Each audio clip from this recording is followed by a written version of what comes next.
સંત શિરોમણી જલારામ બાપા વિશે અપમાનજનક ટિપ્પણીઓ કરી હિન્દુ ધર્મને ગેરમાર્ગે દોરવાની કોશિશ કરનાર સુરતના અમરોલી ખાતે આવેલા સ્વામિનારાયણ મંદિરના જ્ઞાન પ્રકાશ દસ સ્વામી સામે ભારતીય ન્યાય સહિતની કલમ 298, 299, 302 અને 356 હેઠળ ગુનો નોંધવા એડવોકેટ જય ભારત આર ધામેશિયાએ પોલીસ કમિશનરને ફરિયાદ કરી છે।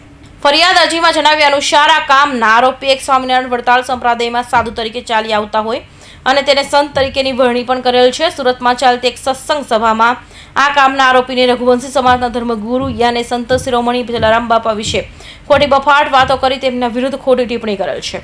આથી આ કામના આરોપી સ્વામિનારાયણ સંપ્રદાયમાંથી હાકી કાઢવા જોઈએ જેથી તેનું લાંછન સંપૂર્ણ સ્વામિનારાયણ સંપ્રદાય પર ન લાગે અને આવી ખોટી ધર્મ વિશે વાતો કરી હિન્દુ ધર્મને બદનામ ન કરે। સુરતમાં એક સત્સંગ સભા દરમિયાન આરોપી જ્ઞાન પ્રકાશ સ્વામીએ વ્યાસપીઠ પર બેસી ઉલ્લેખ કરેલ કે સંત જલારામ બાપાને અન્નક્ષેત્રની વાર્તામાં ગુણાતીતાનંદ સ્વામીએ તેમના આશીર્વાદ આપેલ હતા અને જલારામ બાપાને સારો એવો સંબંધ સાધુ સંત સાથે ચાલ્યો આવેલ છે જેને કારણે આ બધા અન્નક્ષેત્રો ચાલી આવેલ છે।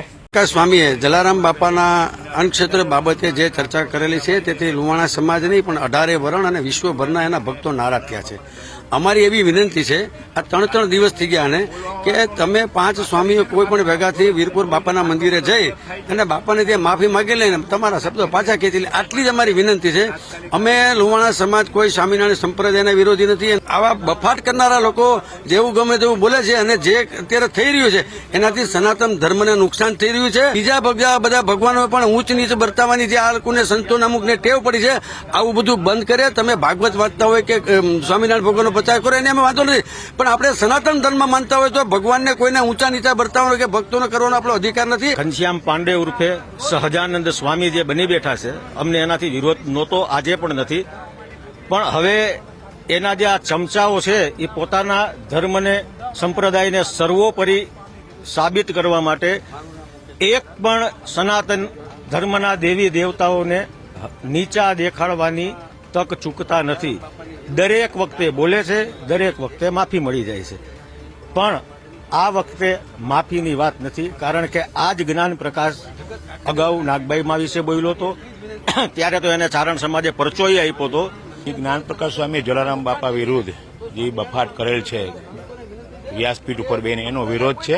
આજે રામધામ ટ્રસ્ટ જાલીડા એના વિરુદ્ધ ફરિયાદ લખાવવા આવ્યા છીએ અમે અહીંયા, અને રઘુવંશી સમાજ તો વર્લ્ડ આખામાં એના બફાટ સામે વિરોધમાં છે, પણ હવે તો 18 વરણ, કારણ કે એને નાગબાઈ વિશે, કૃષ્ણ ભગવાન વિશે, શંકર વિશે, બ્રહ્માજી વિશે, હનુમાન વિશે, બધા વિશે આ સ્વામિનારાયણ સંપ્રદાય એક જ પોતે સારા માણસો છે, બીજા બધા સનાતની કે જે છે કે બધાને નીચા બતાવવા માટે આ કાર્ય કરી રહ્યા છે, એ લોકોના ફ્લોવર્સ વધે એટલે।